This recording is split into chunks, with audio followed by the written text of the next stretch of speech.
Yeah. That lip I'm on my sync. fucking lunch break, okay?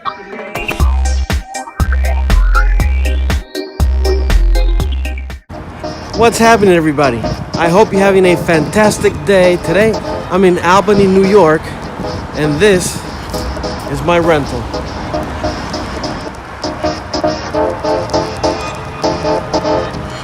And if you're not working in New York, you're nuts.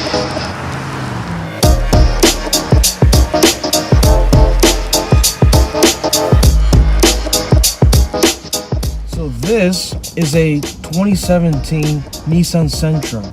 And right off the bat, what we're gonna do is start with an acceleration test.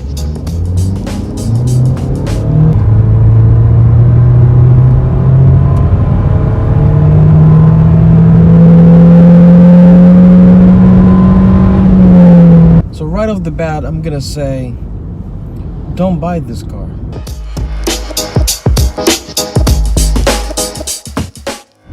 Now, before we get into the don't buy part, let me tell you about some things that I think are good about the car.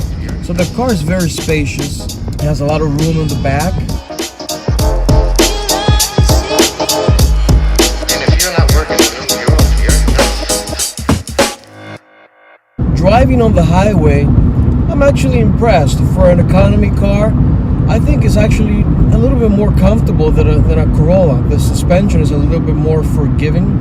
And I really like that even going over bumps when turning and such on the highway, there's no kickback on the steering wheel. So Nissan must have done something with the geometry to prevent kickback on the steering wheel when you're driving, which is good. The seat is actually nice and comfortable. And for this price point, it's a nicely built car. It drives well, and it's definitely a fair deal for the amount of money that you're paying for this car. But with all that in mind, you got to think about the segment in which this car enters, right? And when you have cars like the Corolla and even the Hyundai Elantra, which has, developed itself to be something quite nice, why would you choose a Sentra? We're gonna pull over and we're gonna have a heart-to-heart about why would you buy this car. So the Sentra with the automatic transmission and the CVT, why would you buy this car? When you have options like the Corolla and the Elantra, I think those are more logical choices. When you think about a car like this, unless you really had to have a Sentra and you like the design of it, or you have a very good deal, I would recommend that you choose either the Corolla or the Elantra, or you can even buy a used Camry if you needed this much space. I think this car does have more space than something like a Corolla. However, companies like Hyundai, Honda, Toyota, Subaru, they all make their own CVT transmissions, and I can assure you they're going to be a lot better than this transmission.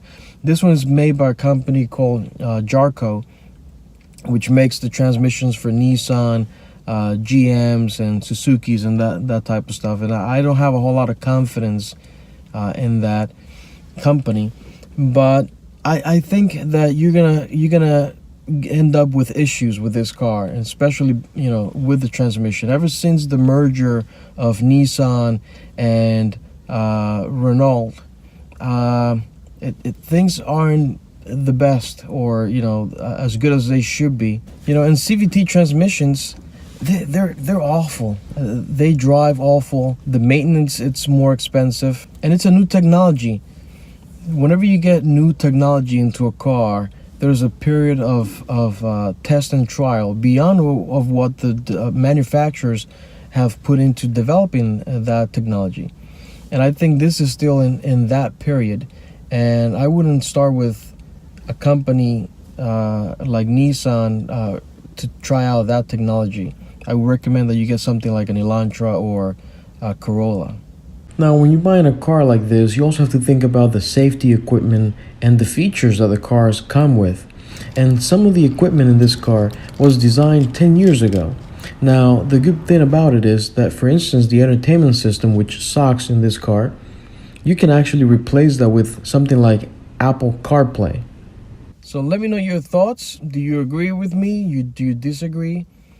Let me know what you think. But, if you have to have the Sentra, get the manual 6-speed, please. Please, just listen to me, okay?